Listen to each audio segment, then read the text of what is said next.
வயது குறைந்தவர்கள் மத்தியில் இருவரின் விருப்பத்தின் பேரில் நடக்கும் பாலியல் உறவு குற்ற செயல்களில் ஆண்களை தண்டிப்பதைப் போல இந்த உறவுக்கு உடந்தையாக இருக்கும் பெண்களையும் தண்டிப்பதற்கு முன்வைக்கப்பட்ட யோசனைக்கு கிளாந்தான் மாநில பாஸ் கட்சி தனது ஆதரவை தெரிவித்துள்ளது.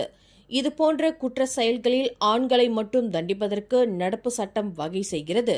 எனினும் அந்த ஆண் அத்தகைய தவற்றை செய்வதற்கு உடந்தையாக இருக்கும் வயது குறைந்த பெண்ணையும் தண்டிப்பதற்கு ஏதுவாக நடப்பு குற்றவியல் சட்டம் திருத்தப்பட வேண்டும் என்று பாஸ் கட்சியின் கிளாந்தான் மாநில தகவல் பிரிவு தலைவர் முகமது அஸ்ரி மட்டவுட் வலியுறுத்தியுள்ளார். கிளாந்தான் மாநிலத்தில் வயது குறைந்தவர்கள் மத்தியிலான பாலியல் உறவு குற்ற செயல்களில் 90 விழுக்காடு இருவரின் இணக்கத்தின் பேரில் நடைபெறுகிறது.